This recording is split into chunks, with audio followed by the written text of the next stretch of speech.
Good morning, everyone. Happy Friday to everybody that's watching this. Uh, Welcome to the GSMC Basketball Podcast, brought to you by the GSMC Sports Network. As always, I'm your host, Mayor Temi. We have a packed show lined up for you guys today. Um, Unfortunately, we only had one game last night in the NBA playoffs between the Warriors and Timberwolves, but no matter. We have two games on tonight to preview. We have that game to recap last night, and we have a couple other things, a couple housekeeping items we got to take care of as we get closer to the end of the show. Um, Giannis Antetokounmpo sweepstakes. We're going to discuss that with a major dark horse team. Well, not as much of a dark horse team, but a team that is looking to contend with an NBA star that possibly only has 1 year left in his NBA career. We'll discuss that, and we'll discuss that later in the show. And to close out the show, we'll preview the final games of the weekend, because with the weekend approaching, I'm not going to be on stream to talk about those games. I'll only be able to recap them on Monday. So we're going to preview a couple of those games. Celtics sweep potentially by the end of it's crazy, but there is a potential for a Celtics sweep by the time Monday rolls around. Monday night. So I'll have to preview it. But as a Celtics fan, we are going to talk about that. Of course, Bias stays out of it. Props to New York Knicks for how they've played recently. And yeah, we'll talk about that as we get farther into the show here. But before we move any further, I'd like to remind you guys to please like and follow the show for more GSMC Sports Network content. Also, we get a number of questions from viewers that come in during the show. So to ensure that your question gets read on air, I ask that you use the tips and donations link at gsmcspodcast.net. This puts your question at the top of the list so that I see it, and it also really helps out the show. Again, the link is gsmcspodcast.net for all your questions and comments. But let's dive deep into the content here, because we have a packed show. It is Friday. It is the last day before the weekend. We are all excited. It is one of the best feelings of the week when that Friday rolls around. But it's also one of those days on Friday when I'm not streamed on Saturday, Sunday, that we also got to cover. We got to cover some of that stuff coming up for you guys. I got to get you guys in the loop. So let's get right into it. We saw game 2 last night between the Golden State Warriors and Minnesota Timberwolves. A game that we kind of expected to go the way it did. No Steph Curry in the lineup, obviously suffering from a grade A hamstring strain in game 1, early in game 1.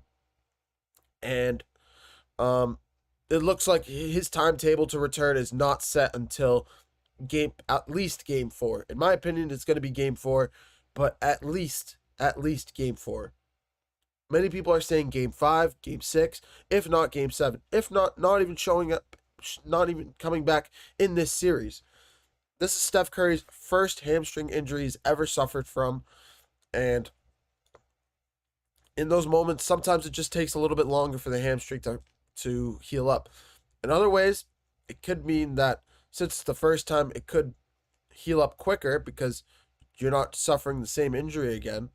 It's not a reoccurring injury, but it's unfortunate nonetheless, and we wish Steph Curry nothing but the best. Hopefully he comes back with a speedy recovery. But without him in the lineup, we saw a stagnant off Warriors offense last night. The Timberwolves jumping up to an early 12-0 lead to start this game, and they won every single quarter in terms of point differential, and they dominated this game. Anthony Edwards, Julius Randle.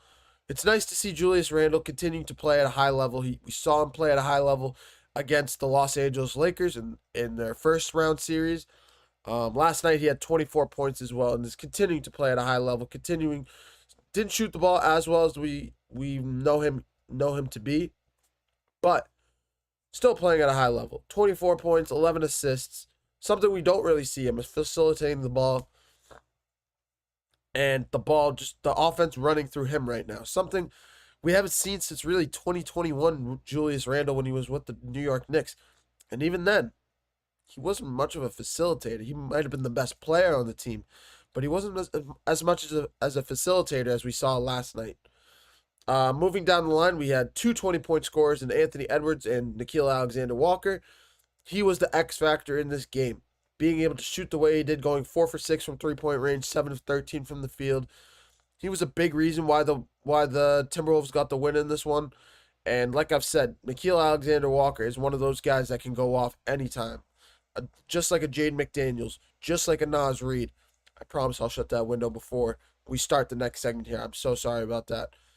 But just like those guys, this guy, Nickeil Alexander-Walker, can get it going whenever he wants, and he is an X factor in this series. You also had Jaden McDaniels, like I mentioned, Naz Reid, all of them having 10 plus points in this one. And it was a well balanced attack for this Timberwolves squad. They really got it going early on. And yeah, they never let up. It was a great game. It was a great performance from them overall, offensively. On the other side, I can't say the same about this Warriors team. Jimmy Buckets, playoff Jimmy. You're probably getting clamped up by Jaden McDaniels, one of the best perimeter defenders in the league. Do not get me wrong. But 17 points, 13 shots, only 6 of 13, 2 for 4 from 3. Only getting to the free throw line 5 times. I'm not saying you played bad, but as the best player on the team, you must shoot the ball over 15 to 20 times a game without Steph Curry in the lineup. I'm not sure if it's a Steve Kerr scheme that they have going right now. All they really need to do in the end is win one of these games until Steph Curry returns, because you just don't want Steph Curry to return to a 3-1 hole, and you're just sitting there like, hey, Steph, bring us to the promised land. A lot of players are not going to be able to do that. Even LeBron James these days is not able to do that. Steph Curry's getting old as well. You just can't have him going out there on a limb and just asking him to figure it out. Here's the ball. Here's a 3-1. You're down 3-1. Win us the series. It's not going to work like that anymore. Steph Curry's getting to that age where it just doesn't work anymore. And for Jimmy Butler, he has to take that next step. He needs to step up the way we saw him do in Miami, the way we've seen him do in the past. He needs to step up like playoff Jimmy. Once game 3 rolls around, he needs to be the best player in this series. He needs to be the best player on the court for the Golden State Warriors in game 3 or game 4. Because having Jonathan Kuminga as your leading scorer, he shot the ball decently well, 8 of 11, but just can't. It's a well balanced attack from the Warriors, but you need Jimmy Butler to step up, plain and simple. Buddy Hield, the Robin Alfred effect, whatever you want to call it, because Steph Curry's Batman, we know it. But the Robin Alfred duo did not play as well last night, just because I mentioned Butler. Buddy Hield, only 5 of 14, 4 for 9 from 3. Kind of a quieter game from him offensively. And we know he can do better overall. It was a tougher game from him. And that's the Buddy Hield that we're seeing. This is the Buddy Hield that we know he can be. Sometimes he is one of those guys that can go off for 25 to 30 points, like we saw these last 2 games, from Game 7 against the Rockets to Game 1 against the Timberwolves. But this is the same Buddy Hield that we know can be inconsistent sometimes, and you can have bad shooting nights, plain and simple. So yeah, that's the situation with Buddy Hield right now, and he'll improve. I'm not worried about it too much. He'll get back into it. He'll get he'll figure it out. But yeah, can the Warriors? The question is like the headline says, can the Warriors win a game in this series without Steph Curry in the lineup? I'd say no. Plain and simple. We haven't seen Anthony Edwards at his best in this series, and I know that the Warriors are playing very good defense on him and are scheming up double teams and very good switches. This is a Steve Kerr-led team. We know he can play defense. We know he'll get his guys in the right spot to succeed. But it's one thing to get your defense going. It's another thing to get your offense going.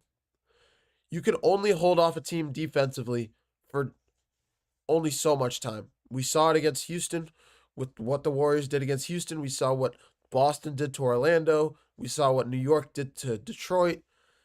These are all situations where the defense tried to hold down the offense as long as possible. And sometimes, I guess the Pistons did get it going offensively at times.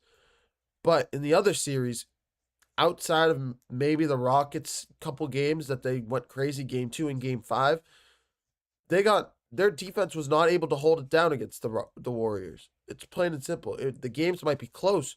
You might bring it all the way to the end, and you might force the other team to get a squeaker out. But you can't stop an offense. You cannot permanently stop an offense, especially when the other team has a reliable scorer like an Anthony Edwards. The only way I see the Warriors winning a game in this series again is if Buddy Hield steps up, or if Jimmy Butler decides to morph into playoff Jimmy like we know he can. 15 to 20 points just isn't going to cut it. It's good when Steph Curry's in the lineup. It's good as a Robin. It's good as a number 2 option. But you're Jimmy Butler. You're the guy that showed up, in Miami, played at an incredibly high level, and brought that team to the finals twice. Brought that team to the Eastern Conference Finals 3 times. And if it wasn't for that Game 7 against Boston, you would have made 3 NBA Finals. So this is the same Jimmy Butler that carried that team to all of that. This Warriors team needs to facilitate the ball. They need to draw the offense through him. And whether the guys around him had to step up, we've seen Buddy Hield step up, but he also needs to get it. He needs to figure it out that he has to be that guy. Sometimes down the stretch, put the ball in his hands and ask him to bring you the goods. Plain and simple. So, answering the question once again, can the Warriors win a game in this series without Steph Curry? I'm not picking it, but I've just laid out a blueprint on how they can. And hopefully, if they're lucky, Steph Curry can be back in the lineup by game 4. It's more likely going to be game 5, but I have a feeling he'll be back by game 4. He is Steph Curry. This is the Warriors. This is a Warriors team that has a lot of promise right now, that can make a deep run, can go all the way to the NBA Finals. They're that good when healthy. That is how good Steph Curry is when he's able to shoot the ball at a high level. That is how good Jimmy Butler can be as a Robin. That is how good Buddy Hield can be when he shoots the basketball at a high level. Just give this team time. They're continuing to mesh. They're continuing to grow around one another. And Jimmy Butler's still trying to find his way into this offense. So I'm not 100%. I'm not very worried about it. I'm just worried about Steph Curry and how the Warriors can respond when this series switches back to Golden State, starting on Saturday night. But I'm going to take a short break. When we come back, we're going to preview the games tonight, starting with the Cleveland Cavaliers-Indiana Pacers series. Can the Cleveland Cavaliers win another game in this series? Is this series essentially over? With Indiana up 2-0, with the injuries that the Cleveland Cavaliers have sustained, can they make the series? Can they make this a series once again? You're watching the GSMC Basketball Podcast, brought to you by the GSMC Sports Network. Don't go anywhere. I feel like I'm losing my mind. Is everybody in the world blind? Please, Lord, give me a sign, a sign. I feel like I'm losing my mind. Is everybody in the world blind? Please, Lord, give me a sign, a sign. I wanna be the greatest. Everybody on the fake shit. I look around and feel like everybody is the fakest. I make this every day and I'm impatient, hoping one day I blow up from the basement. Statement, the top is so vacant. I don't hear shit that I think is amazing. Waiting for my day when I'm playing sold out shows for 1,000 faces. Hey, give me that crown, get in my way and to be put down. It ain't your place, all this my town. If I want that shit, then I'll get it right now. I'm losing it, the noose it fits, some losing shit, a stupid myth. You choose to live or choose to dip, you choose to fight or lose your grip and lose a gift. I feel like I'm losing my mind. Is everybody in the world blind? Please, Lord, give me a sign, a sign. I feel like I'm losing my mind. Is everybody in the world blind? everyone. Welcome back to the GSMC Basketball Podcast, brought to you by the GSMC Sports Network. As always, I'm your host, Meir Fatemi. Getting into our next segment here, we're going to talk a little bit about the Cleveland Cavaliers-Indiana Pacers series. Game 3 lined up for tonight with the Pacers up 2-0. Obviously, the Cleveland Cavaliers still dealing with a lot of injuries. Darius Garland, Evan Mobley. We'll give some updates on those two injuries. And we'll answer the question, is this series really over between the Cleveland Cavaliers and Indiana Pacers? Can the Cavs make this a little bit more interesting? Can they win tonight? Honestly, that is the number one question. Can they win tonight?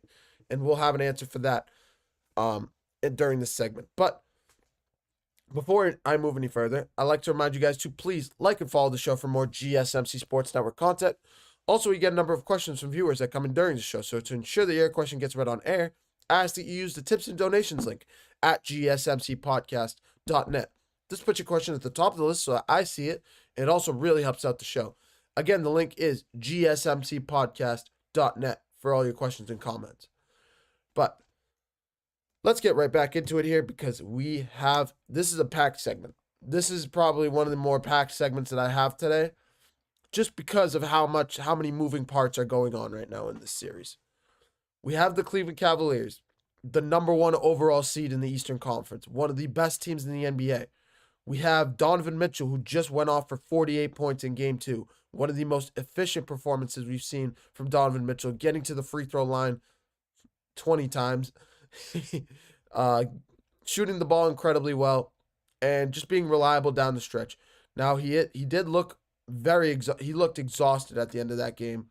So we'll have a little bit to talk about whether it was important. It was a good idea it's a debate whether it was a good idea for Kenny Atkinson to leave Donovan Mitchell out there when you can visibly see him exhausted, visibly see him just heaving, trying to catch his breath. But I think the biggest question with this Game 3 tonight is, well, there's two of them. The health of Darius Garland and Evan Mobley. Darius Garland, for starters, is most likely not going to return until later on in this series. If I saw Darius Garland return, I would predict him to come back in either Game 5 or Game 6. Only because it has nothing to do with Darius Garland himself, or his will, or his grit to play. It's simply that his left big toe is broken. Plain and simple. And in that moment, when you have an injury like that, it's one thing to play with a broken thumb or a broken finger or anything. Like your wrist is hurt, like Jason Tatum's dealing with right now. Those are all different situations. But I want to turn those lights on so you... Oh, actually, I don't like that. Hold on. But when it comes to this series, Darius Garland has already been out for the first 2 games. And we've seen the Indiana Pacers attack that matchup, whether it's Ty Jerome, whether it's Sam Merrill, whether it's Max Strus out there in the point guard position for the Cleveland Cavaliers. We've seen the Pacers, we've seen Tyrese Halliburton attack that matchup time and time again. And it's one thing defensively, but offensively, it's even more of a hindrance because of how much of a factor Darius Garland can be. That's a 15 to 20 point scorer right there. That's another efficient scorer on the floor with the Cleveland Cavaliers group with Donovan Mitchell. That is a very important piece to this Cavs squad, and he is incredibly missed. He's been incredibly missed in the first 2 games. But that is the situation with Darius Garland. Now let's switch over to Evan Mobley. He could be an even more vital piece to this offense, or to this team in general, the defensive player of the year this year. One of the pieces to the I won't call it that, but one of the key pieces to the double big that the Cleveland Cavaliers love to use in the interior. Evan Mobley is a big piece to this team. Rebounding, defensively, facilitating, scoring the basketball. He can shoot. Evan Mobley is a big piece of this team. And with his injury, it's going to be interesting to see if he's going to be able to come back tonight. I'll have a little bit of an update for that. as we draw closer to tip-off in a YouTube short. I'll have that ready to go. But this is the Cleveland Cavaliers squad that is also down 2-0. This is a team that needs to win tonight. I would expect Evan Mobley to play, but at the same time, I don't know the severity of his injury. I also can't remember it off the top of my head right now. I know Darius Garland's because I saw that it's kind of serious and he's not close to being able to return for the Cavs. But in terms of Evan Mobley, I expect him to play tonight. If it's not that serious, I expect him to play through it, be out there for his team, give them an opportunity to win Game 3, to force a Game 4, and obviously a Game 5 back in Cleveland. But let's just talk. Let's just give the hypothetical scenario that both Garland and Mobley are out tonight for the Cavs against the Pacers. You're now looking at a Pacers team that'll be rocking. You'll be looking at a Pacers arena that will be loud, that will be rocking, that will have a lot of energy tonight. You're gonna have guys like Ty Jerome and Sam Merrill step in in their injury spots. You're gonna have, I don't even know who the backup center is for the Cavs. I can look it up. But this is a Cavs squad that is going to have to go through a lot of adversity. And unless they can put together another Donovan Mitchell masterclass like Game 2, I don't see them being able to come out of this game. You had Max Strus on him play very well in Game 1. Or in Game 2. You had Ty Jerome shoot incredibly poorly, going 1 for 14. You're probably going to move Isaac Okoro to the 4 spot to pair with Jared Allen. I don't think I can. As much as I think the Cavs are one of the best teams in the Eastern Conference, as much as I say they're deep, as much as I say they have talent across the board, this is a Pacers team that's deep as well. This is a team that's emulated pretty much mirror image of the Cleveland Cavaliers in the Indiana Pacers, led by Tyrese Halliburton, with the double big in Pascal Siakam and Miles Turner. You have Benedict Mathurin, who played incredibly well in Game 2, I mean. You have Andrew Nembhard, who's growing into a number 2 option for this team. You still have Aaron Nesmith, who's an incredible two-way player. This is a team that is, I just mentioned 5-6 guys that are difference makers. Oh, I didn't mention TJ McConnell, who can go off for a double-double when needed, or an Obi Toppin, who's a Skywalker, who can be an incredible two-way player as well. This is just a team that has the pieces. They have the assets to go on a deep playoff run. And unfortunately, it's just a tough draw for the Cavs. It really is. This is a Pacers team that can knock off anybody, really, in the Eastern Conference right now. With how the Cavs are playing, with how the Celtics are playing, everybody is neck and neck in the Eastern Conference. You could say all 4 teams are on the same level right now just because of how much of a question mark the Eastern Conference is. You see both road teams now with a 2-0 lead going back to their home arenas.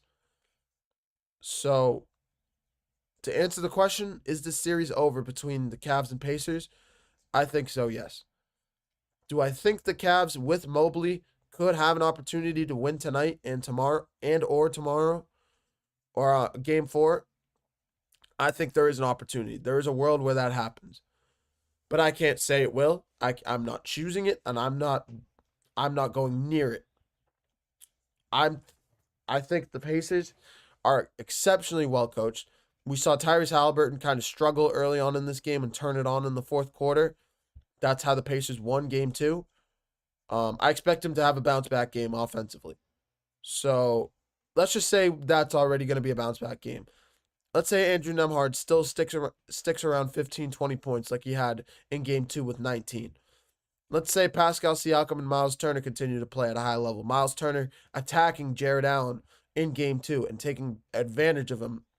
Honestly, it was bully ball in the post, and Miles Turner was doing the bullying. So it's going to be interesting to see without Evan Mobley in the lineup. I just don't think.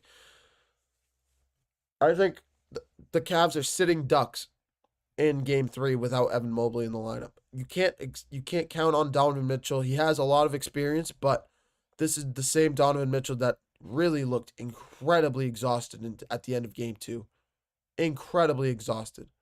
So, I don't know. Somebody's going to need to step up, whether it's a Max Strus, whether it's a Ty Jerome, whether it's somebody else.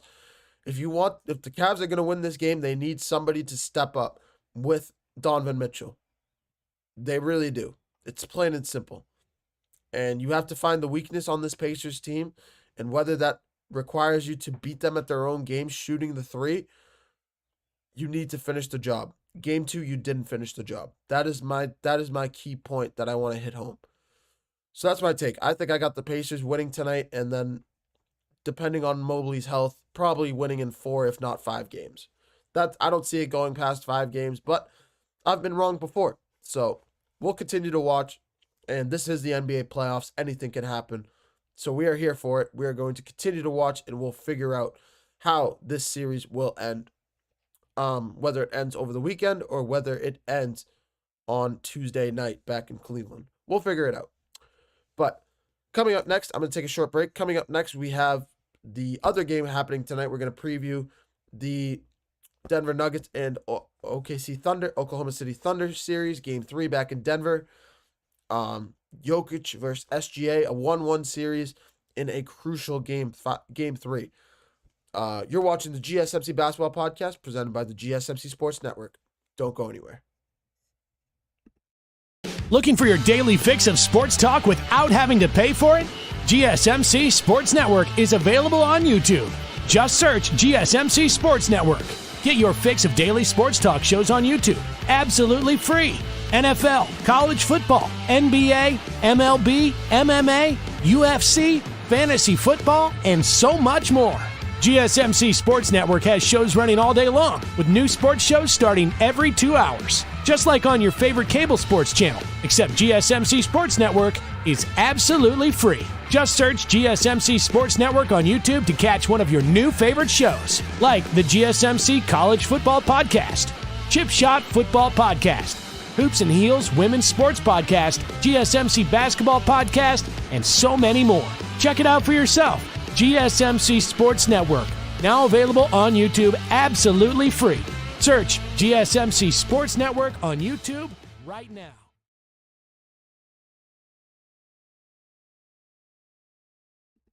Hello, everyone. Welcome back to the GSMC Basketball Podcast, brought to you by the GSMC Sports Network.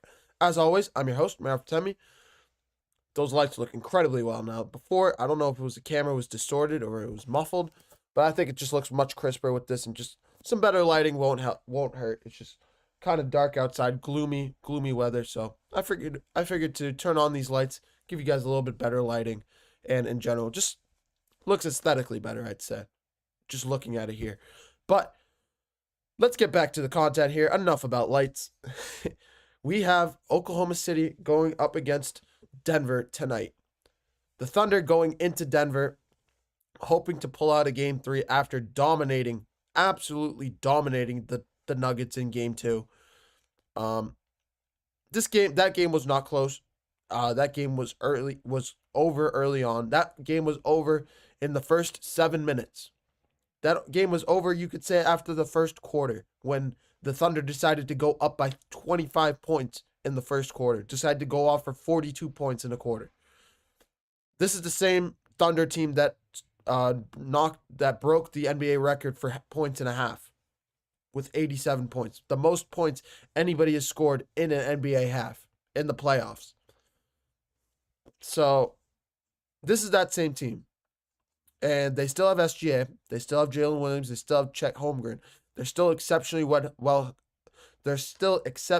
coached, and they are still incredibly deep. But let's switch gears for a second. I'll probably come back to the Thunder's perspective, but let's look at the Nuggets for a second. This is Nikola Jokic. This is Jamal Murray. This is Michael Porter Jr. This is Aaron Gordon. This is Russell Westbrook. Those are 5 guys. This is Christian Braun as well at times. I just named 5-6 guys that can be difference makers in this series. Off the top with Jokic, with your best player in the world, the best player in the world. I think it's unanimous at this point just because of how he's been playing at a high level, his footwork, his ability to defend. Nobody can defend him really. He's a unique in every aspect. He's really the unicorn outside of Kristaps Porzingis. You can make a legitimate argument that Nikola Jokic is the unicorn of the NBA. Just basically of how he plays, how he's able to shoot the ball, how he facilitates the offense, how he gets everybody in position to succeed, gets everybody in the right spots. That is Nikola Jokic. That is the impact of Nikola Jokic. Now, in game 2, he fouled out of the game early in the third quarter. Whether you want to say that was out of frustration, whether it was him being too aggressive, trying to chip away at the lead, trying to get to the free throw line, regardless of what it might be. That was abnormality. That was not normal. That is not something we're probably ever going to see in this series again. Not the blowout. I wouldn't be shocked if we see another blowout just because of how the Thunder play. But just Jokic's foul trouble, Jokic's numbers. We saw Jokic kind of struggle in game 2, only having 17 points. We know how good Nikola Jokic is, and we know how good he can be. 17 points, 8 rebounds, 6 assists. Like, not his best numbers. This is the same guy that went off for 42 and 22 rebounds in game 1. And that's the Jokic we remember. That's the Jokic at his best. How he can be grabbing rebounds, offensive rebounds, how he's able to score the basketball, put back shots.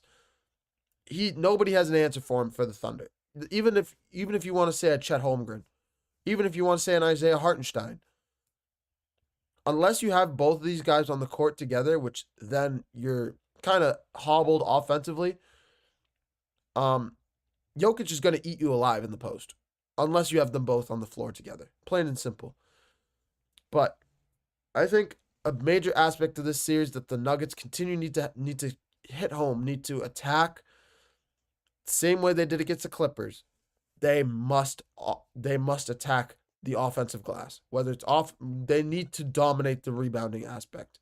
They did in game 1.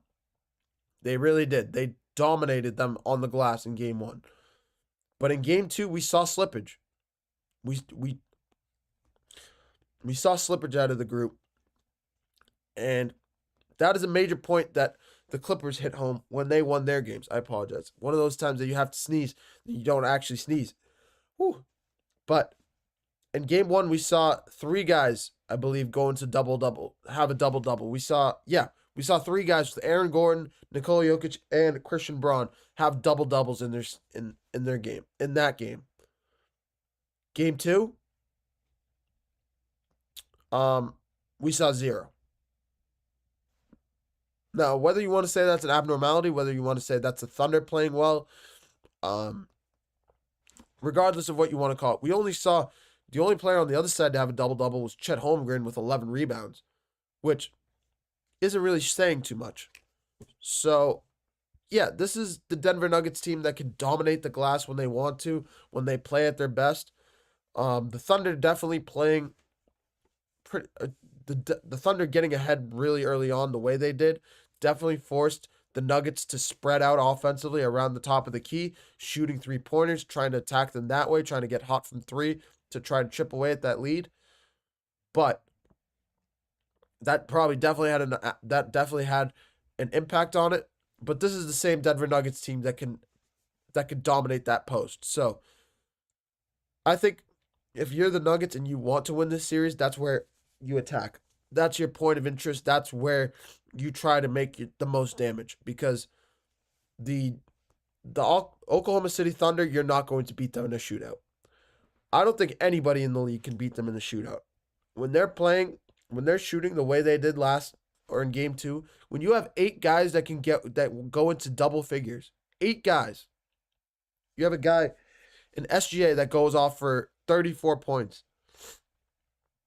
This team is basically unbeatable at that level. So you have to find a way to take SGA out of it, as pretty much as impossible as that sounds. It's probably borderline impossible. But if you can make him uncomfortable, you need to figure out you have to find a way. You have to if you're the Denver Nuggets, and it starts tonight. This is game 3 on your home floor. You want to split. You have to. Your worst case scenario is you split. If you get any worse, no. The worst case scenario is obviously you lose both of those games, but you want to look to split in Denver at least, if not win both those games, of course. It starts tonight. If you want to have an opportunity, you win tonight. You don't give the Thunder an opportunity to close the door on you in game 4. You don't give them the opportunity to play at their best, to come out fired up in game 4. You close the deal here in game 3, because if you close it out if you can shut the door on them in game 3 and put their backs against the wall, not only do you hold the advantage, but you are also on your home floor. You can shut the door on this series. Say you go up 3-1 in this series. I'm not picking the Thunder to come back 3-1. Not against this Nuggets team. And especially if they play at the level that they did in game 1, in the second half of game 1 specifically. So that's what the Nuggets have to do. They need to get Russell Westbrook has probably been the most consistent factor of this series so far, and we know how he can play, how he can be a difference maker. Offensively, facilitating the ball, being able to rebound, being able to assist. And all around, he's had a great playoffs, I'd say. He's had a good series, both those games. He's had over 16 points in both of the games. And yeah, he continues to play at a high level. So that's what we expect from him. That's what we know he can do, and we expect him to continue to play at that high level. But yeah, who do I have in game 3 tonight between these two teams? It's very tough, but it's also very tough for me to see the Nuggets not come out like their heads on fire. Have Jokic come out like a man amongst boys, like a bull, rushing through the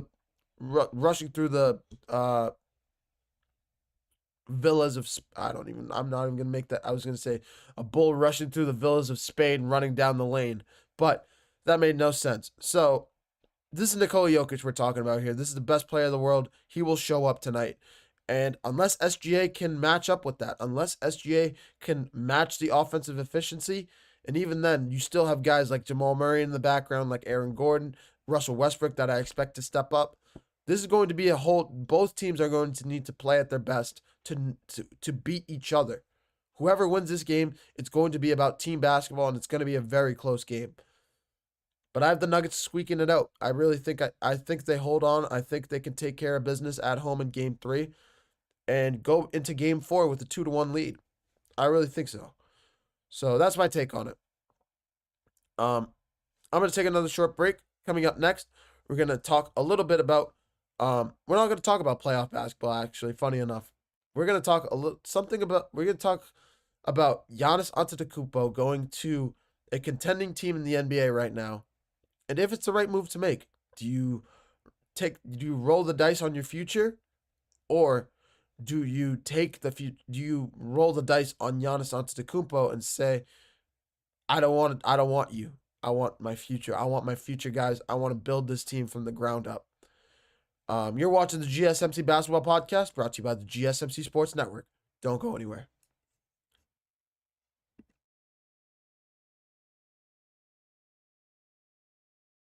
For the best and latest podcasts available anywhere, go to the podcast app on your cell phone and type in GSMC to access free content-rich podcasts on health and wellness, book reviews, sports, entertainment, relationships, social media, movies, technology, finance, and even weird news. Subscribe and download the GSMC Podcast Network's family of shows, available everywhere podcasts are found.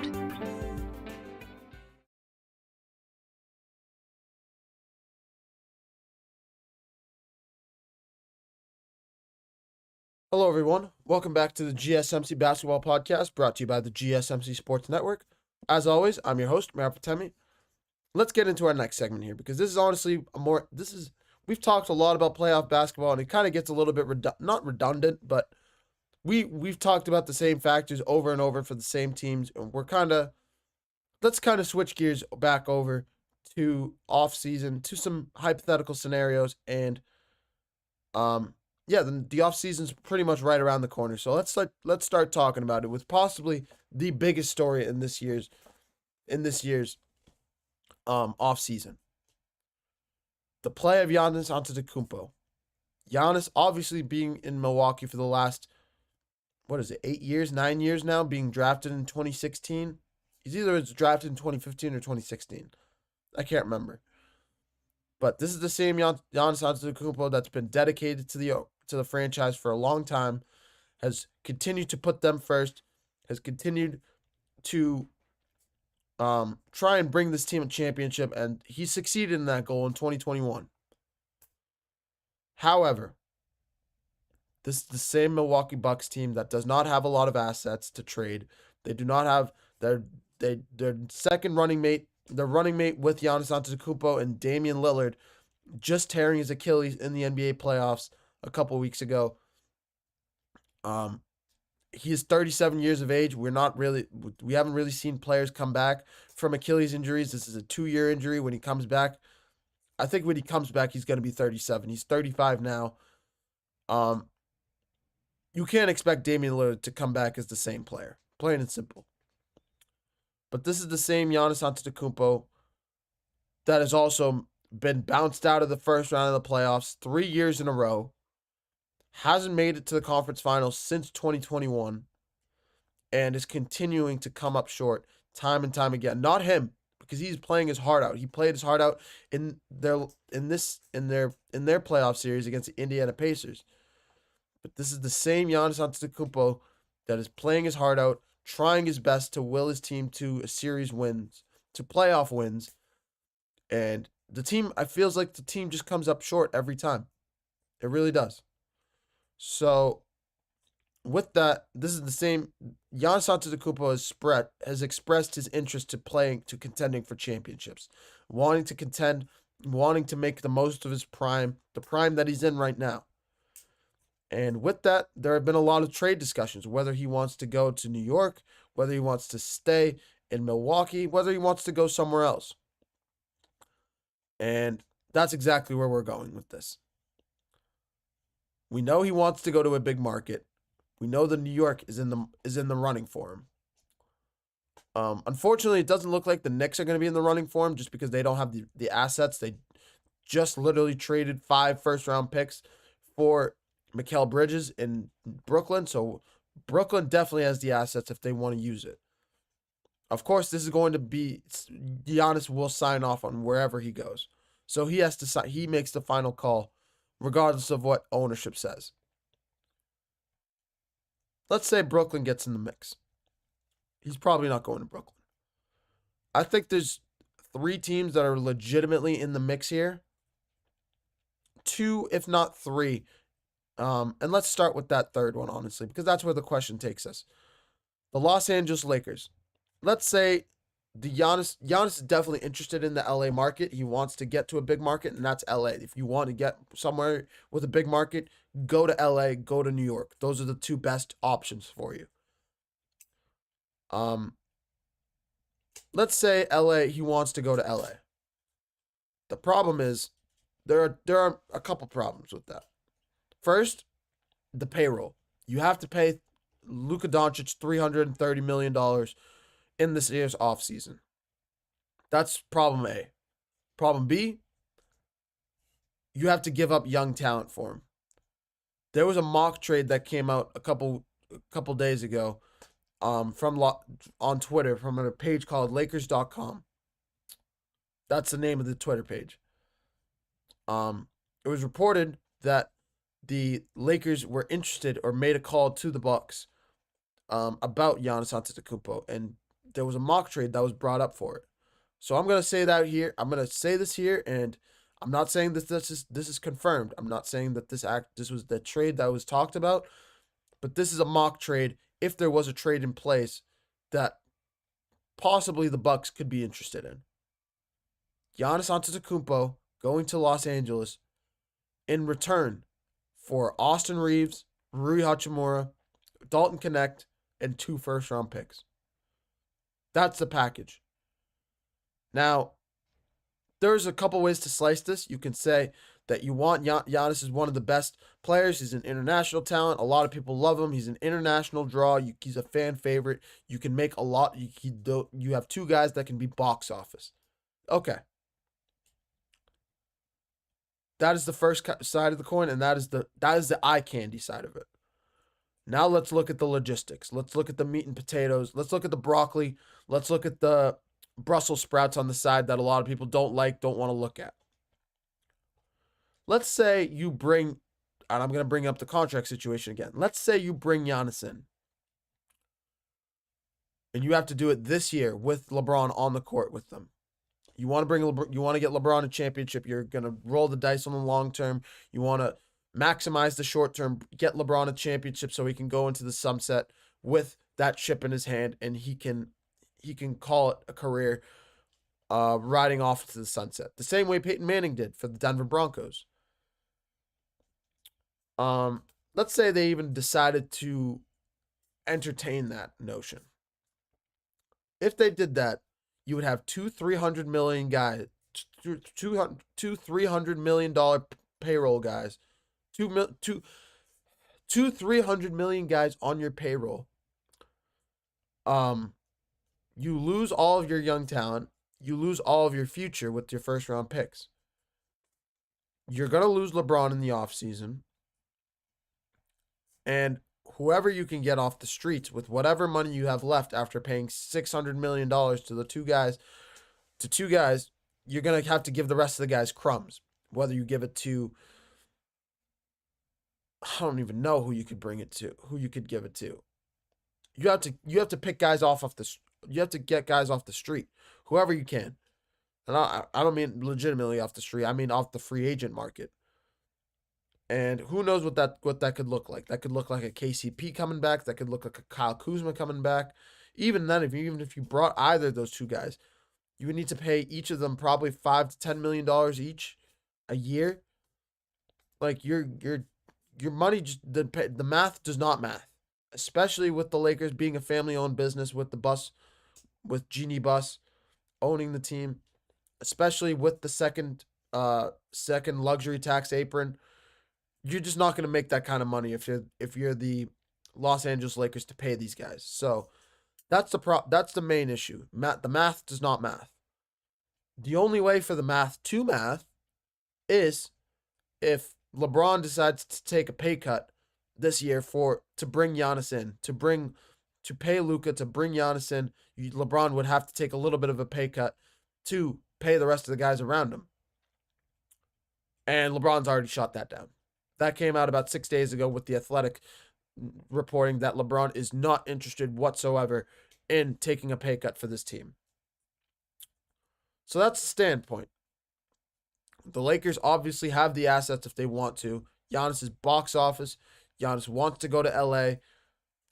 You need a center in Los Angeles, and Giannis would solve a lot of issues with the Lakers and would bring them most likely a championship in 2026. They would instantly become the favorites to win the championship in 2026. But with the math not mathing, with the long term looking as gloomy as it would you want to risk your future just for one championship? Especially with Luka there. Especially with trying to keep Luka happy and keep him contending for NBA championships. That's what you want from Luka. And to do that, you cannot roll the dice on your future. Luka's going to be in Los Angeles. He's going to be in the NBA, period, for the next 10, 15 years, easily. So you're looking long-term if you're the Lakers. And to do that, you can't roll the dice on this situation. That's my take on it. I don't think if you're the Lakers, you don't pursue Giannis for that one reason. Just because of the future, just because of the math, just because of the luxury tax, because of everything. Now, there are two other teams that could be interested in Giannis. The two legitimate teams.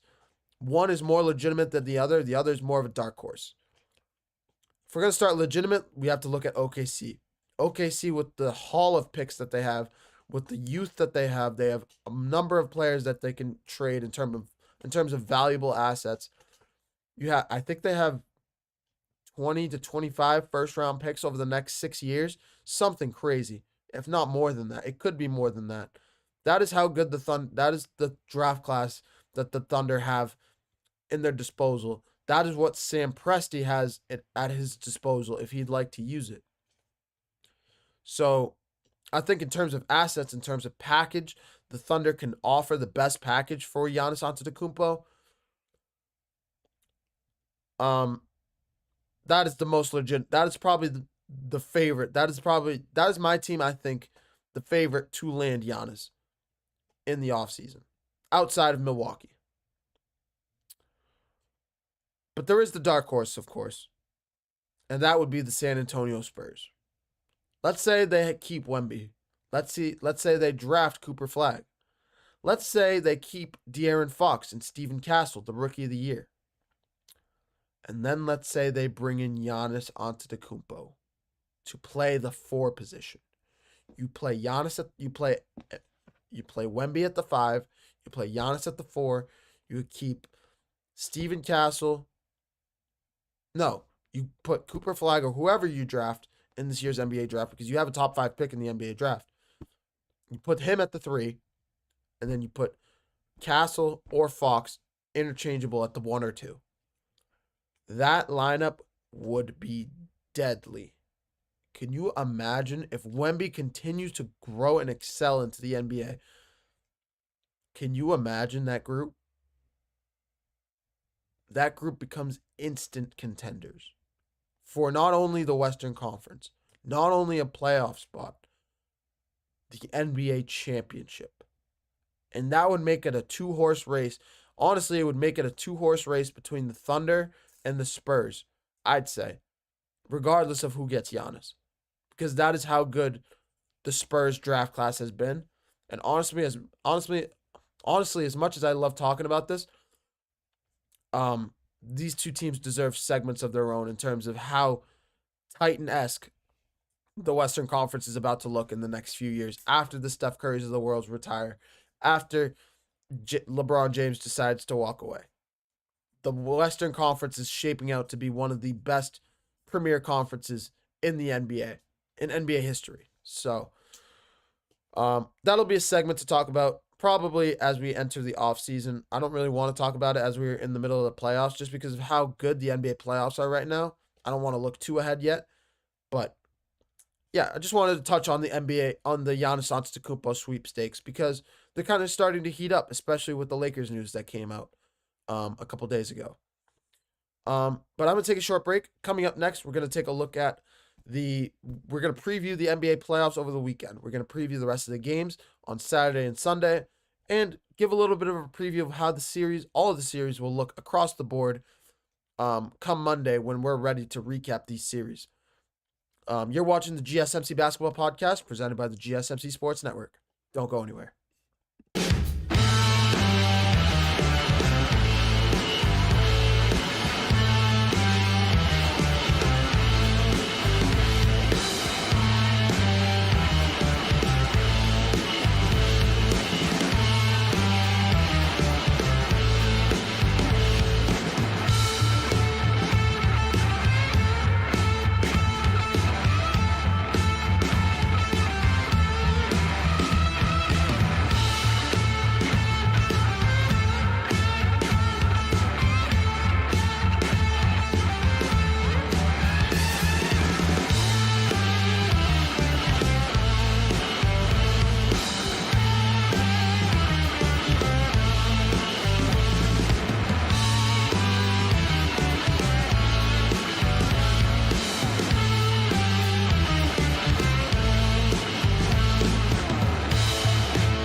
Hello, everyone. Welcome back to the GSMC Basketball Podcast, brought to you by the GSMC Sports Network. As always, I'm your host, Meir Fatemi. In our last segment here for the show, we're going to take a look at a sneak peek into the preview for the weekend of hoops. As always, I don't stream on Saturdays and Sundays, so this is the beauty of Fridays, because we can preview a little bit of what goes on over the weekend, give you guys a little bit of a sneak peek into what to expect as we enter the weekend, and give a little bit of a preview for Monday's show. But I think if we're going to start this conversation, we have to start with the Celtics. This is probably the most shocking series we've seen so far. And if it wasn't for it, I wish it was on tonight, because we could covered it on this show. I wish I would have broken that segment up into two pieces. I would have done it for both teams, the same way I did for the Warriors and Timberwolves yesterday. That is how exciting this series is. This is a Boston Celtics team that is pretty much on the brink of elimination. If they lose tomorrow night on Saturday in New York, all hell will break loose in Boston. Not only that, but I don't see this team being like the 2024 Boston Celtics in the conference finals against the Heat. I don't think they're one of those teams that can rip off 4 straight, especially with how the New York Knicks are playing right now. Especially with how they're playing right now. This team has not given us any sign that they can do it. I think it starts, if they want to improve, it starts tonight. If it starts tomorrow night. It starts with Jason Tatum's play, whether he's injured or not. It starts with the coaching of Joe Mazzulla. Call your timeouts, please, with the ball. If it's a close game with under 15 seconds to play and your offense has been playing putrid in the fourth quarter or in overtime, call a timeout, because you can draw up a play. You can organize the offense. You can get your offense going. You give your offense a chance.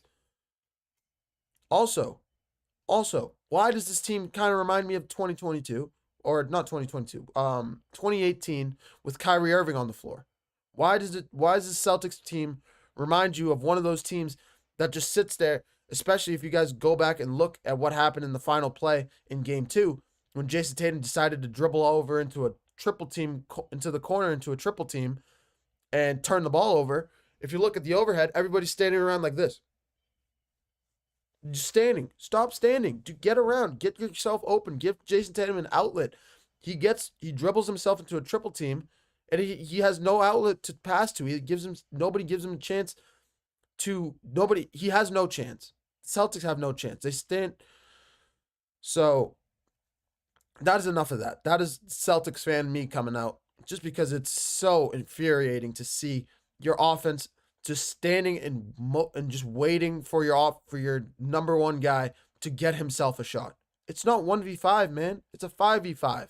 It's team basketball. Look at how the Thunder and Nuggets series has been playing. Look at how the Pacers team has been playing. These are the premier teams in the NBA right now. Why? Because they play team basketball. Because you have one guy, but you have a team around him that's there to support your number one guy if they struggle. So that is just my take on the Celtics. They have to win Game 3. If they lose Game 3, the series is over. Either it's over in Game 4, which I wouldn't be shocked if they're swept, or it's over in Game 5. It's over in Boston. That is how good the New York Knicks are.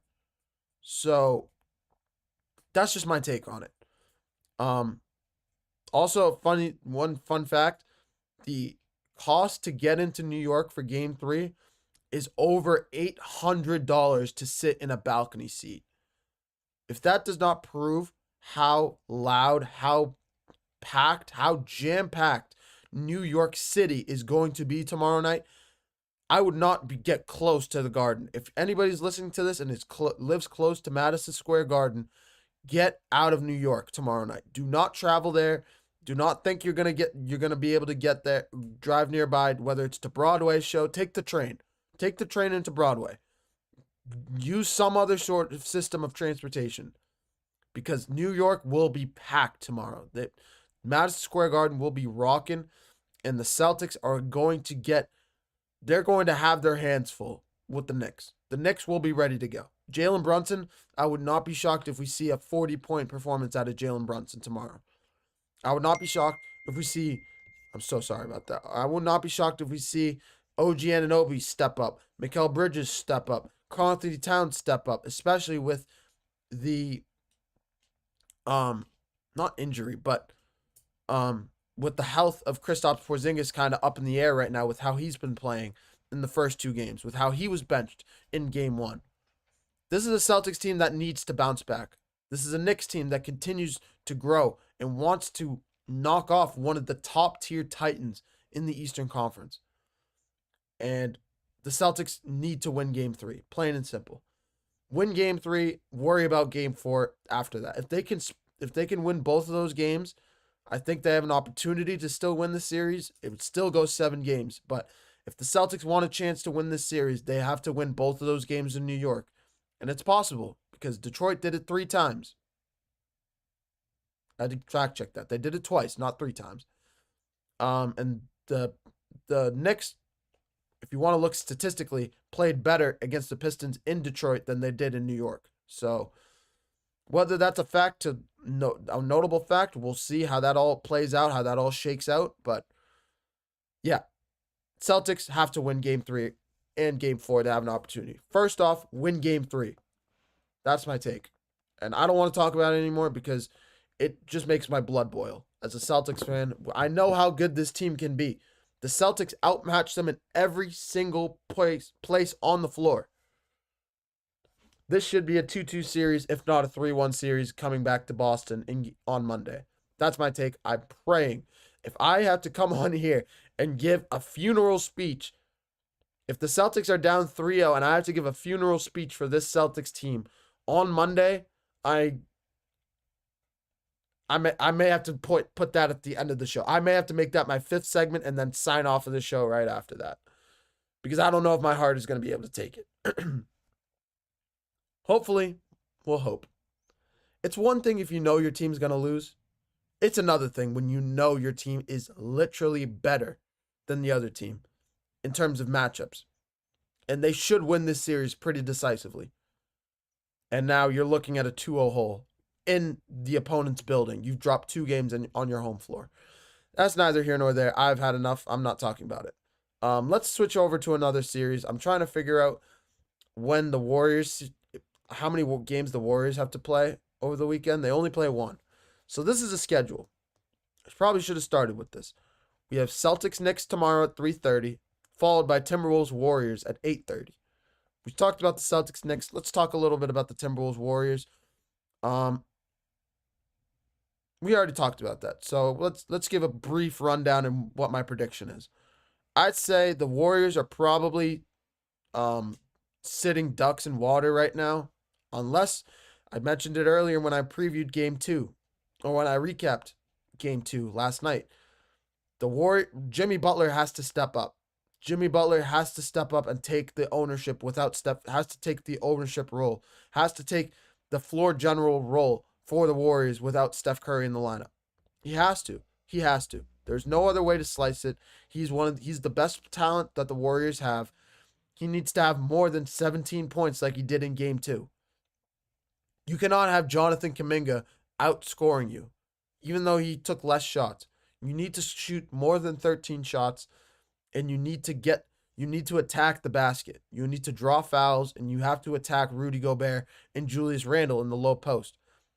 If you start doing that, you might start generating that double team that might give an option to a Buddy Hield, might give an option to a Jonathan Kuminga for an open 3, might give an option to a what's his name, Gary Payton II. Even though he's not the greatest shooter, you can still use him as a shooter.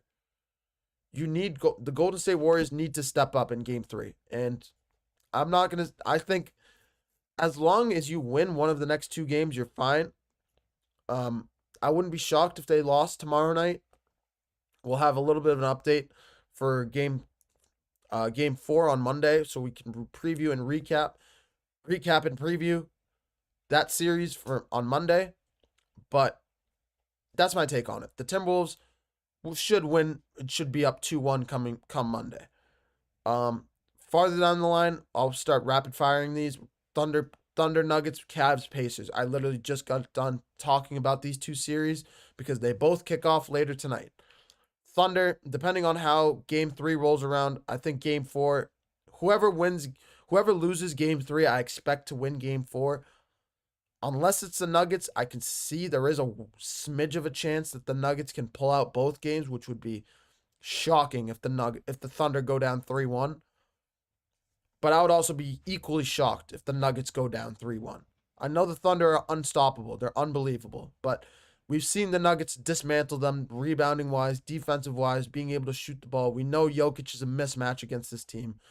So I expect the series to be 2-2 going back to OKC come Game 5 on Tuesday. Yeah, that series goes back to OKC on Tuesday. But switching over to the Cavs and Pacers, I expect that series to kind of be over. Especially if the Pacers win tonight, the series is over come Monday. And the Pacers are in the conference finals. If the Cavs win tonight, let's see. If the Cavs win tonight, do they have an opportunity on Sunday? Yes. Am I picking them? No. I'm picking the Pacers to go up 3-1. But let's say there is a world that the Cavs can make it interesting, can win 2 games. I think if they can add Darius Garland back in the starting lineup, they have an opportunity to possibly win this series, especially with Darius Garland would be coming back in a Game 6, most likely. I'd say probably Game 6. If not, I don't think he'll be back for Game 5. I think my prediction is Game 6 for Darius Garland. But yeah, the Cavs have an opportunity if they can win both games in Indiana. But my prediction is 3-1 going back to Cleveland for Tuesday. If not a sweep, I would not be shocked if it's a sweep. But yeah, that's my take on it. That's a series in a nutshell. And yeah, the biggest one that hurts the most is the Celtics, because my God, does this team make my head hurt. And we're not going to go back there. Pray for me. I'm going to be in lockdown mode in my Celtics bunker, just sitting there praying that the Celtics team does not get swept by the Knicks, because we won't hear the end of it. If we lose in 6 or 7 games, we still probably won't hear the end of it, but at least we gave them a little bit of a fight. If we get swept, I don't think I can ever wear a Celtics hat ever again. Maybe at least I'll definitely never wear it on this show, and you'll probably never see me with it. I think you've seen me with it a couple times in shorts, but with my YouTube shorts, but you'll never see me wearing it in terms of that's just my take on it. But thank you guys for another wonderful show. It was a little bit of a quiet day in the NBA yesterday. We previewed a lot of games in this in this show today, and we talked a little bit about the Giannis sweepstakes, which probably won't happen for a little while. This is definitely going to be a topic we revisit in the summertime, in the off season, once we keep hearing more and more rumors coming around about Giannis. But that's the state of the NBA right now. Thank you guys for another wonderful podcast. I hope you guys watch the rest of the NBA slate this weekend, because it should be an outstanding slate of games both tonight, tomorrow, and Sunday. I'll be back at you guys on Monday, as always, at 9 o'clock. Before I go into my outro, I'd like to remind you guys to please like and follow the show for more GSMC Sports Network content. And also remember to leave a positive review. It makes more of a difference than you guys think, whether it's positive, whether it's negative. You guys are a big part of what we do here at the GSMC Sports Network. So please let us know what we're doing well. Let us know what we can improve upon and beyond. You guys are a big part of what we do here on the GSMC Sports Network. For more content and updates, please remember to follow us on Facebook, Twitter, Instagram, and TikTok. This is your host, Merav Fatemi of the GSMC Basketball Podcast, signing off. I hope you guys have a wonderful rest of your Fridays and weekend. Bye-bye.